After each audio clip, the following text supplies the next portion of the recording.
Bom, senhores, hoje nós vamos falar então do princípio de Hamilton. E tudo começa em 1834, né? Quando o nosso colega Hamilton publica seu primeiro trabalho anunciando o que mais para frente nós chamaríamos de princípio de Hamilton. Ele diz o seguinte, de maneira indo direto ao ponto, ele diz que de todos os caminhos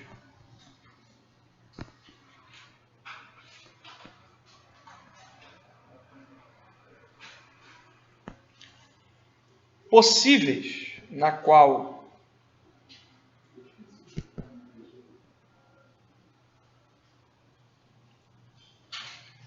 um sistema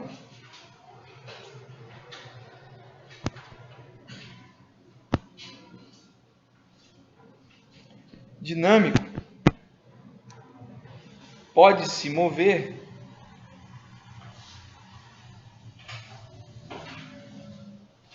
de um ponto a outro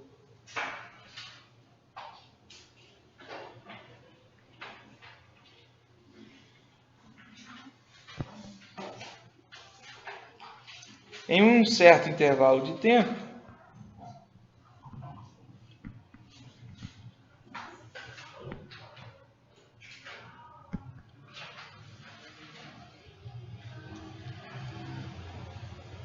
específico, né? Certo intervalo de tempo.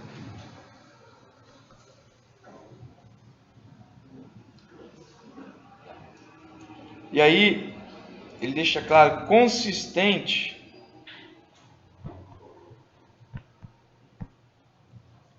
com quaisquer restrições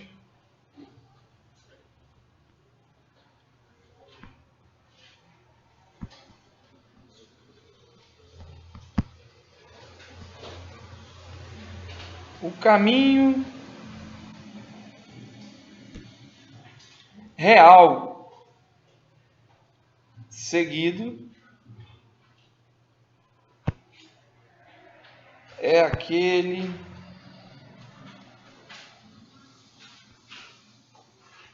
que minimiza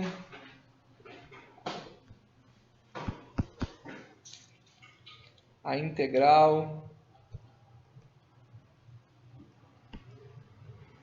da diferença entre as energias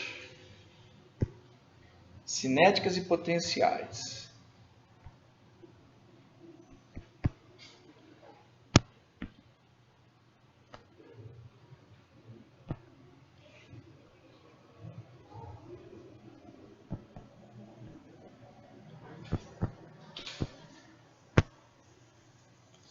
Ou seja, nós estamos discutindo a evolução de um sistema termodinâmico em termos de trajetória a ser seguida, né?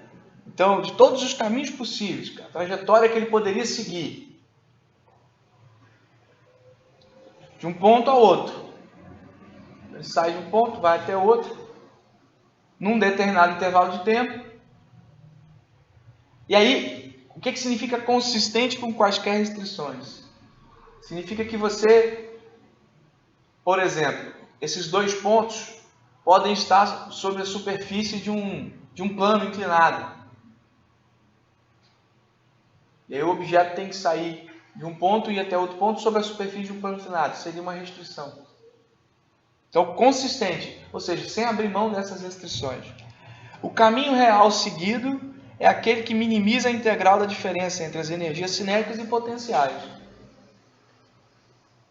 Então ele quer, a ideia central é que o que você está vendo acontecer, que é aquilo que é real, que é aquilo que é mensurável, que é aquilo que você mediu como ocorrido, aquela solução do problema, que é o que foi visto, sem nenhum tipo de discussão, será aquela que minimiza a integral da diferença entre energia cinética e potencial no sistema. Bom, se eu fosse escrever isso em termos de cálculo variacional, aproveitando o que a gente viu em cálculo variacional,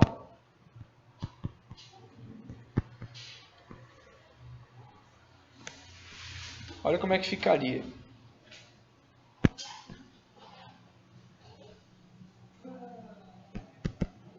Ele está dizendo que energia cinética menos energia potencial. A integral no intervalo de tempo, isso aqui é zero. Em termos de cálculo variacional, usando a notação delta. Se eu digo que isso aqui é zero, é porque esse t menos u é um funcional que vai se submeter à equação de Euler.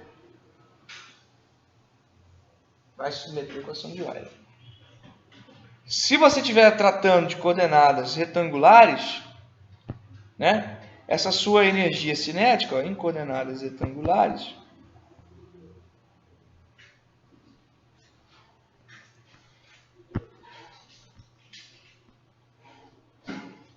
esse t é um t de xi. Seria um t de xi. Ponto, né? Que é a velocidade. E num campo conservador,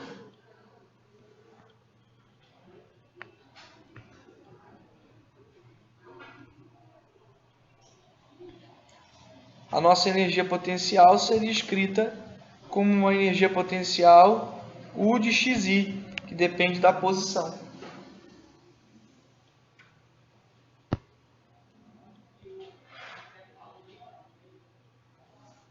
Ou seja, isso aqui é o princípio de Hamilton do ponto de vista pragmático, indo direto ao assunto. Nós definiremos, né? Não nós, mas assim, você pode definir, pode-se definir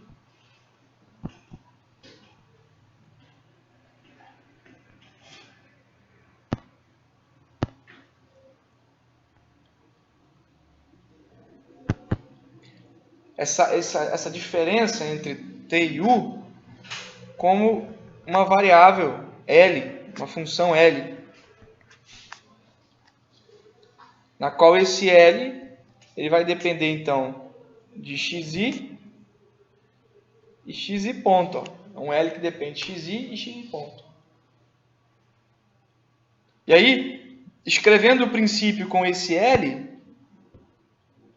ainda não falei o que ele é, esse L, mas só para, por enquanto é uma definição, você teria o princípio de Hamilton escrito assim.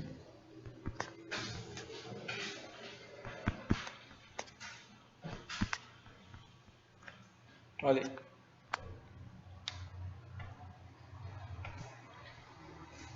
Se quisermos fazer uma correlação rápida, só para ilustrar aquilo que a gente viu no cálculo variacional, olha o que a gente pode ter de correlação com o que a gente conhece do cálculo variacional.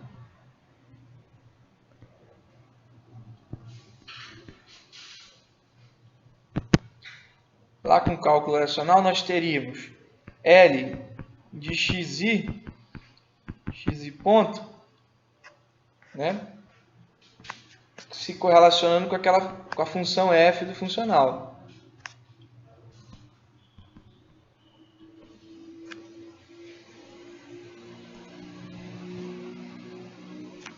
Nesse caso, o x da função f é o t,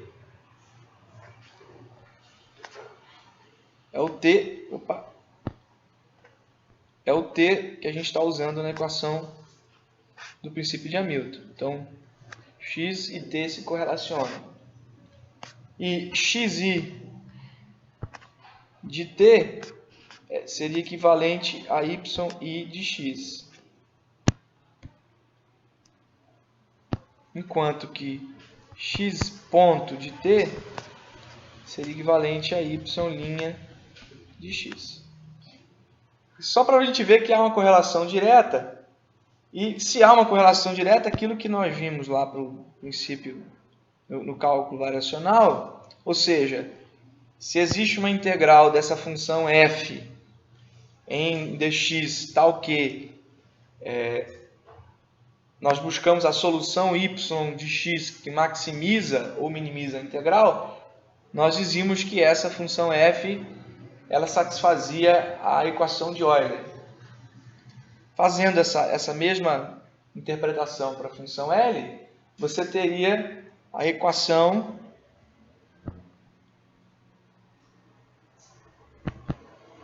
de Euler-Lagrange.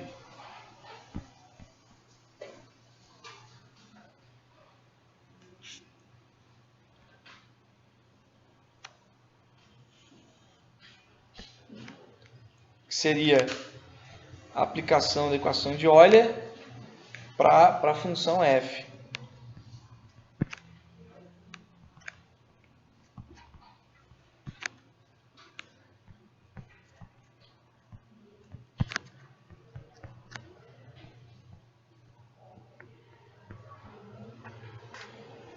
O i pode ser 1, 2, 3 e assim vai. Vai depender de quantas coordenadas você está considerando. Né? No sistema retangular, ele iria até 3.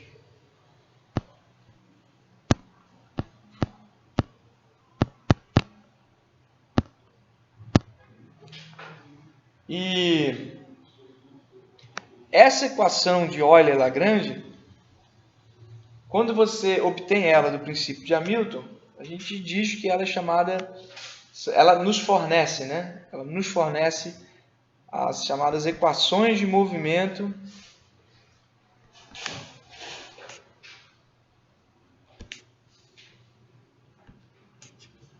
de Lagrange. E aí, por que de Lagrange e não de Hamilton, né? Isso tem a ver com o fato de que foi o Lagrange. Lagrange observou primeiro que o Hamilton, que era possível utilizar cálculo variacional, aquele formalismo de cálculo variacional, para poder descrever fenômenos dinâmicos. E aí o próprio Lagrange já tinha obtido soluções de problemas dinâmicos via a aplicação da equação de Euler. Então o Hamilton coube a ele, nesse caso, simplesmente, não vou dizer simplesmente, mas coube ao Hamilton sintetizar qual princípio estava por trás da aplicação do cálculo variacional em problemas de dinâmica, como Lagrange tinha feito. Eu vou mostrar um exemplo só para a gente ilustrar. Nesse momento, o que nós estamos fazendo é enunciar o princípio de Hamilton.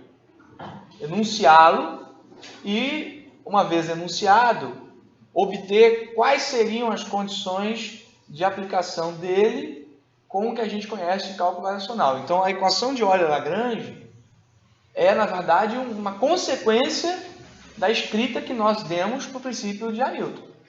Quando você escreve o princípio de Hamilton, naquele contexto de minimizar a diferença entre as energias cinéticas e potenciais durante a trajetória da partícula, eu crio uma condição para que aquilo que eu conheço de cálculo variacional seja aplicado ao princípio.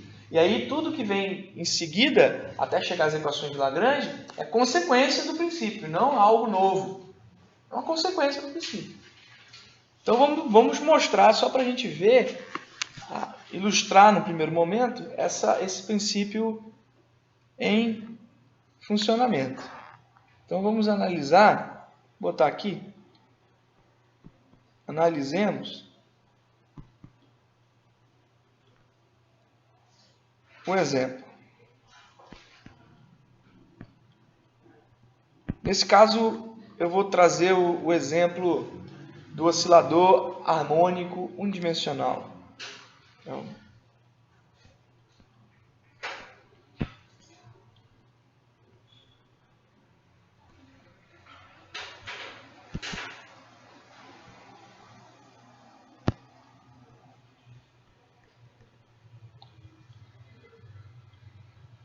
Bom, oscilador harmônico unidimensional. Estou falando do quê? De uma mola na horizontal.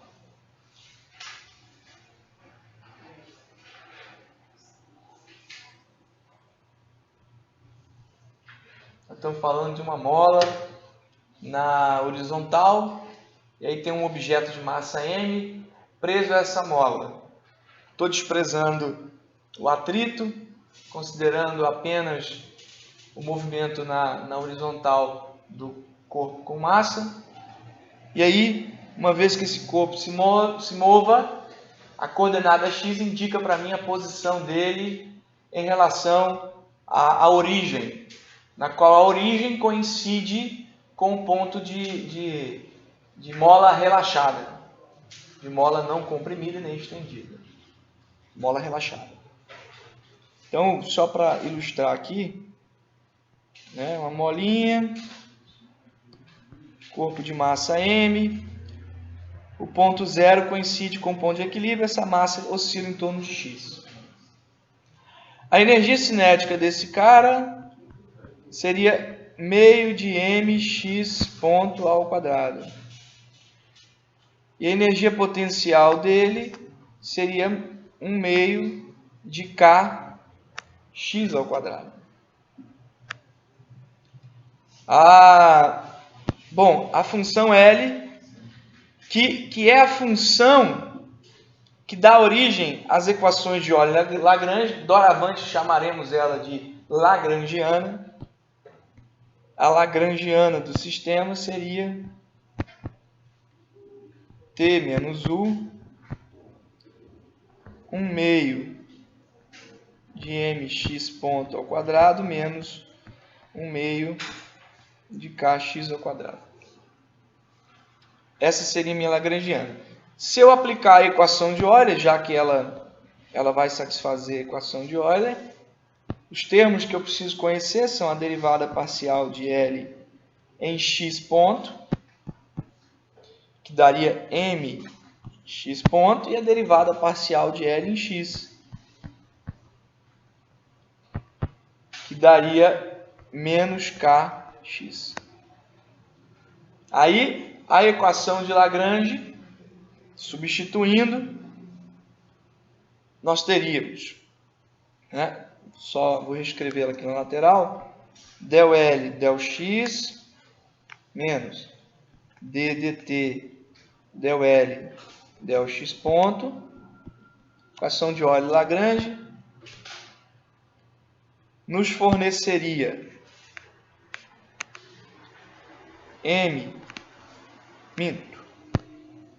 menos kx menos a derivada temporal de del L e del x ponto. Então, del L e del x ponto, derivada temporal, daria mx2 pontos. E isso seria zero. Nós poderíamos escrever, né, como sendo mx2 pontos mais kx igual a zero, que é a equação que a gente obtém via formalismo newtoniano para o oscilador harmônico, né? X2 pontos mais K sobre mx igual a zero. A gente está acostumado a chamar esse K sobre M de ômega zero ao quadrado, lembra? E aí a equação ficaria assim. A solução é conhecida, é uma solução trigonométrica, cosseno, seno, cujo ômega zero é a frequência angular do movimento. Ou seja, observe que eu obtive o mesmo resultado que nós outrora obtivemos via formalismo newtoniano, ou seja, determinando as forças que atuam sobre o sistema, obtendo a força resultante e aplicando a segunda lei de Newton. Agora, eu obtive a mesma equação, só que partindo de um princípio em que nada, de maneira imediata, lembra as leis de Newton. Sem sequer conhecer quais são as forças que atuam sobre o problema. Não as conheço. Aí você poderia dizer, pô, Mozão, e como é que eu lido? Como é que eu lido se por acaso, se por algum motivo, eu precisar, sei lá, a minha superfície de oscilação não for um plano horizontal, se for um plano vertical, um plano oblíquo, um plano inclinado. A nossa equação de Euler, ela provavelmente entraria com alguma equação de restrição. Você poderia me perguntar como ela entraria com uma equação de restrição? Primeira coisa, não estaríamos lidando mais com um oscilador unidimensional. Seria um oscilador com duas coordenadas. Só que essas coordenadas x e y, por exemplo, elas seriam coordenadas que teriam um vínculo entre elas. E o vínculo seria o próprio plano. A equação do plano, a reta que forma o plano, seria o vínculo entre x e y. Ou seja, nós vamos entrar agora numa discussão que será trabalhada quando formos falar de coordenadas generalizadas, que é no que diz respeito a coordenadas generalizadas apropriadas. X e y são coordenadas do problema. Mas apenas x ou y podem ser consideradas como coordenadas apropriadas. Se você pegar o número de coordenadas do problema, x e y, 2, e subtrair do número de restrições que você tem, uma, isso vai te fornecer o grau de liberdade do teu sistema. O grau de liberdade do sistema indica para mim o número de coordenadas que eu preciso ter mínimas para poder resolver o problema. Qualquer coordenada adicional a esse número que eu tenho, ela não trará nada de novo. Ela não trará de novo, porque ela deverá ser uma combinação de outras. As restrições atuam no sentido de conectar as coordenadas.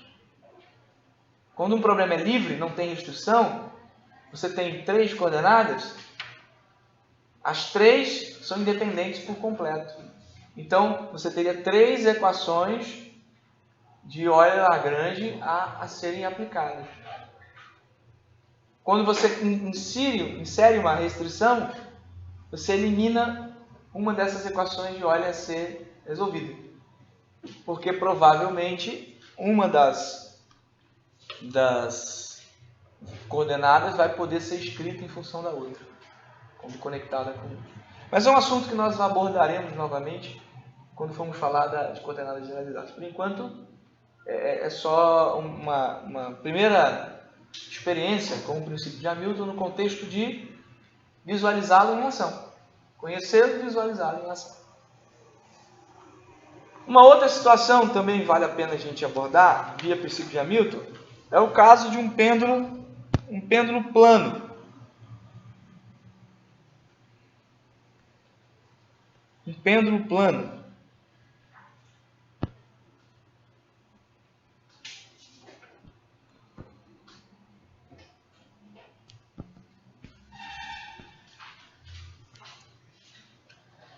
A gente pode escrever a velocidade da partícula, a energia potencial dela, a energia cinética e potencial dela, em função de uma coordenada θ, que é o ângulo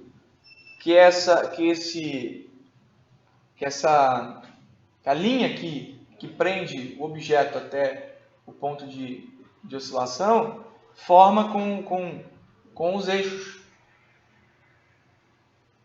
Plano, então eu estou trabalhando com duas coordenadas, x e y. Então, como é que seria a descrição, utilizando o princípio de Hamilton desse problema. Vou mostrar para vocês agora. Então, eu estou avaliando esse problema aqui, ó.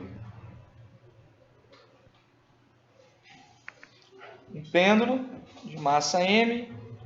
Estou dizendo que existe um ângulo θ em relação ao eixo y. Esse θ não é uma coordenada cilíndrica. Se fosse, seria um ângulo em relação a x. É um ângulo que eu inventei, uma coordenada que eu criei. Um parâmetro. Bom, a energia cinética desse cara aqui é 1/2 de mx ponto ao quadrado mais 1/2 de my ponto ao quadrado. Você tem duas coordenadas, duas velocidades. Então, a energia cinética seria essa.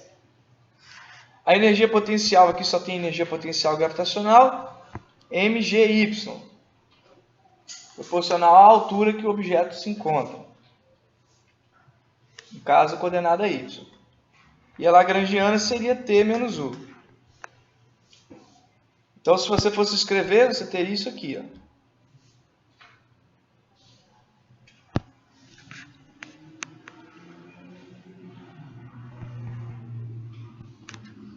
L igual a 1/2 de mx quadrado mais 1/2 de my ao quadrado menos mgy. Essa seria a sua lagrangiana se x e y fossem independentes.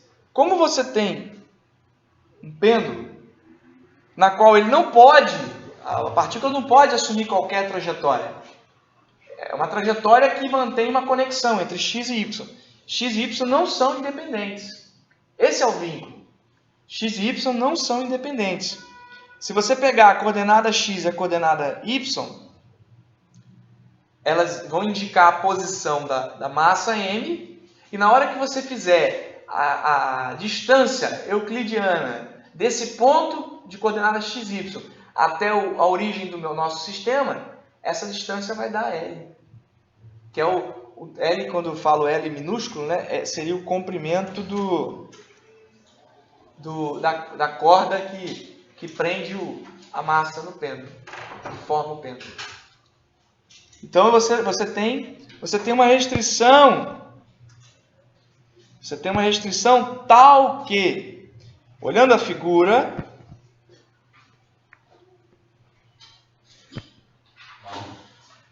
x é igual a L seno θ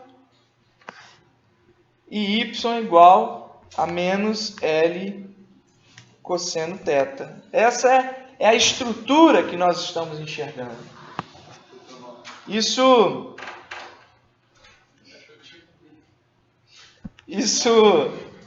é bullying. Isso nos leva à derivada temporal de x ponto, escrita como sendo L θ ponto seno θ e y ponto igual a L θ ponto. Opa, aqui em cima é cosseno, deixa eu só corrigir. Derivada do seno cosseno e o θ ponto seno θ. Pronto. Você chegaria a essa conclusão. Então perceba que tanto x quanto y, eles têm uma correlação entre eles, porque eles dependem de uma mesma variável θ. Se eu inserir isso no L, olha como é que a minha lagrangiana ficaria, né? Inserindo 2 em 1,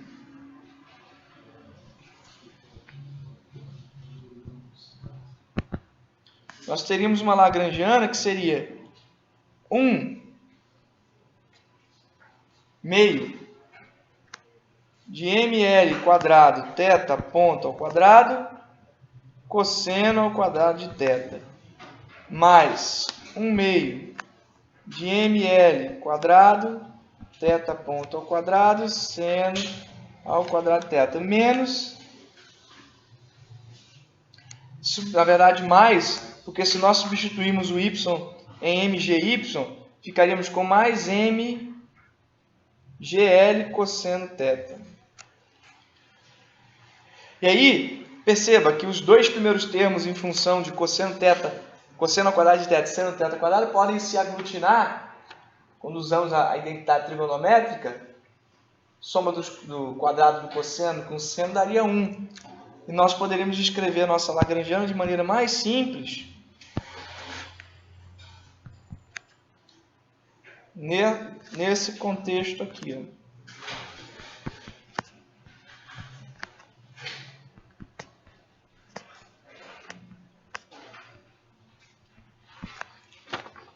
Ou seja, você saiu de um problema que envolvia duas coordenadas e foi para um problema que envolve uma única variável.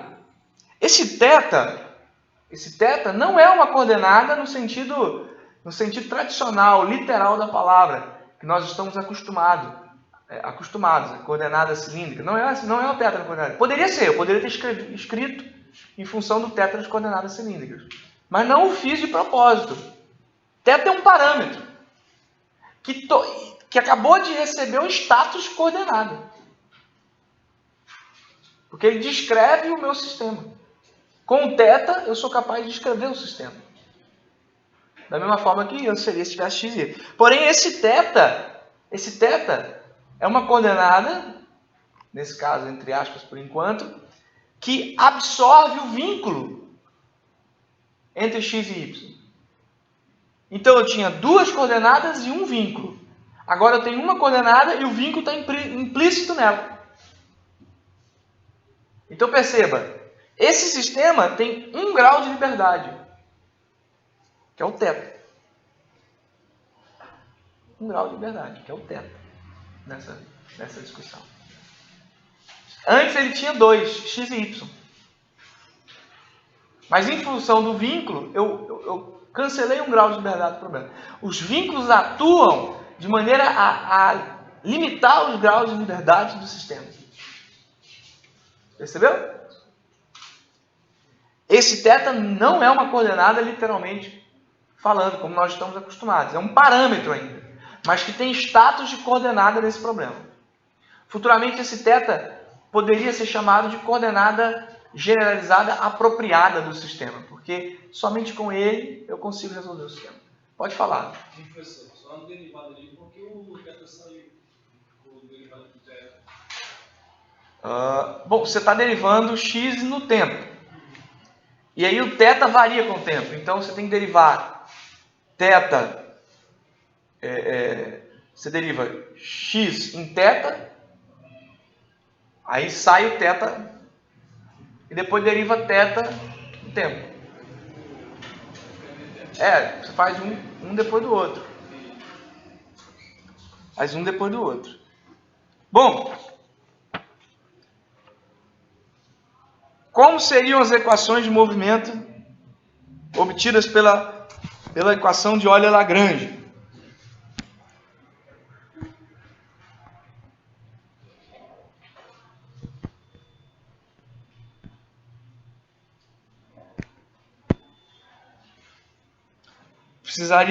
Aqui eu só vou aplicar uma vez a equação de Euler-Lagrange, para θ, porque eu só tenho uma coordenada, um parâmetro relevante, os outros são absorvidos pelo vínculo. Então, só preciso aplicar uma vez, eu preciso de del L, del θ. Del L, del θ daria menos mg L seno θ. Cosseno viraria derivada no seno. E o meu del L, del θ ponto, seria m L quadrado θ ponto, né? O 2 desceria, cortaria com 2 no meio e a derivada temporal de del L del θ ponto seria mgl ao quadrado θ 2 pontos. Então,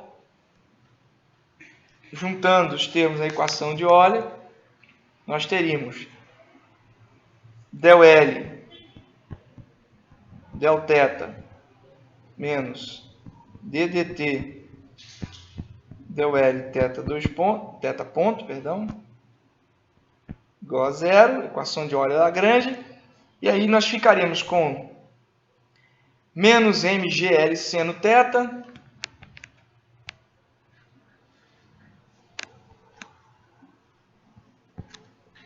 menos ml quadrado θ dois pontos igual a zero.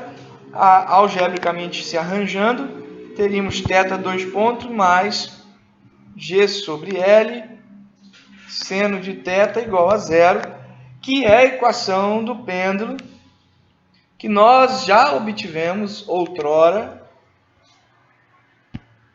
utilizando a descrição newtoniana, determinando as forças que atuam sobre o problema. Aí, claro, para você solucionar essa equação, a gente faz aquela aproximação do seno θ tendendo a θ para baixo, para pequenas oscilações, e aí fica tudo em função de θ, e aí você aproxima a solução para a solução de oscilador harmônico simples em θ.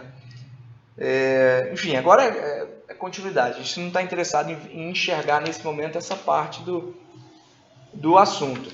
O que eu gostaria de chamar a atenção aqui, para a gente poder até mesmo fechar o assunto? Primeira coisa é que, no primeiro exemplo, nós obtivemos as equações de movimento, a equação de movimento do oscilador harmônico unidimensional, sem sequer se perguntar nada sobre quais forças atuavam sobre o sistema, etc. Nós só precisamos, nesse contexto, conhecer os campos vetoriais a qual o sistema está submetido. Nós estávamos considerando apenas interação potencial elástica. Então ela dava origem a um campo escalar, a um campo vetorial que gerava uma energia potencial escalar associada às propriedades elásticas da mola. E no segundo momento nós estávamos discutindo um problema onde só considerávamos o campo vetorial, o campo gravitacional, dava origem a uma energia potencial gravitacional. Então basta conhecermos as interações que são esperadas no problema que nós seremos capazes de escrevê-lo. Se você não conhece a interação, aí você poderia dizer, se eu não conheço uma interação, eu não contabilizo ela na lagrangiana. Isso não vai poder gerar um erro na descrição do problema? Poderia, mas lembre-se que nesse contexto, esse formalismo que nós estamos tentando implementar é um formalismo baseado no que é observado, no fenômeno realizado. A própria enunciado do Hamilton traz isso, o fenômeno real, a trajetória real observada. A ideia é que você utilize esse formalismo para descrever aquilo que é visto. E se você não o consegue com aquilo que se conhece, é porque existe alguma interação ainda desconhecida. Isso serve de plataforma para que você possa buscar uma interação que venha a justificar a trajetória real, a observação que você faz do fenômeno. É um caminho um pouco diferente do que nós estávamos acostumados com o formalismo newtoniano. É como se nós levantássemos a cabeça para olhar lá na frente antes de querer simplesmente ir lá na frente. Digamos que você tem um caminho a perseguir, newtonianamente falando, você se localiza onde você está, obtém o que você vê ao seu redor como informação do problema, monta o problema e descreve. De maneira que o resultado final que você obtém é o resultado aonde você quer chegar. Aqui não. Aqui você constrói o problema e olha lá na frente para que você chegue aonde a natureza te leva. E não aonde você gostaria de ir. Você vê o resultado e constrói a descrição do resultado. Naturalmente, quando você cria um método que sistematicamente reproduz resultados, você pode dizer que esse método irá também prever outros resultados, se você disser que os outros resultados têm correlação com aqueles que você já descreveu. Aí você pode fazer uma previsão. Mas primeiro você impõe que o método descreva o que você observa. É um pouco diferente do que o Newton propõe na sua descrição newtoniana tradicional. Então a gente fecha esse assunto no momento. Agradeço aí a atenção de todos. Por favor, deixe o seu joinha aí embaixo. E também inscreva-se no canal para outros vídeos.